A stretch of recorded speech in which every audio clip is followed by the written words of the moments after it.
26મી જાન્યુઆરીના રોજ સિદ્ધપુર ખાતે યોજાશે જિલ્લા કક્ષાનો ધ્વજવંદન સમારોહ। પાટણ જિલ્લાના જિલ્લા કક્ષાનો ધ્વજવંદન સમારોહ આ વર્ષે સિદ્ધપુર મુકામે યોજાવા જઈ રહ્યો છે, જેને જિલ્લા વહીવટીતંત્ર દ્વારા પૂરજોશમાં તૈયારીઓ કરવામાં આવી રહી છે।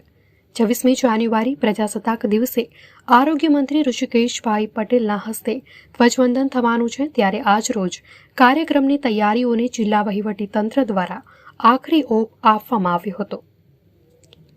26મી જાન્યુઆરીના મહાપર્વની ઉજવણીના પ્રસંગે ધ્વજવંદન, હર્ષધ્વનિ, રાષ્ટ્રગાન, માર્ચ પાસ્ટ, સાંસ્કૃતિક કાર્યક્રમો સહિતના કાર્યક્રમો યોજાશે।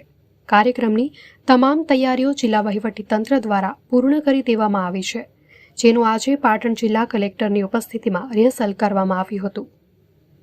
આજે યોજાયેલા રિહર્સલમાં નિવાસી અધિક કલેક્ટર BS પટેલ, જિલ્લાના ઉચ્ચ અધિકારીઓ અને કર્મચારીઓ તથા ભાગ લેનાર સ્પર્ધકો ઉપસ્થિત રહ્યા હતા। પાટણ જિલ્લા વહીવટીતંત્ર પાટણવાસીઓને પ્રજાસત્તાક દિવસની ઉજવણીમાં સહભાગી બનવા માટે આમંત્રણ પાઠવે છે। અહેવાલ અનિલ રામાનુજ, રાધનપુર।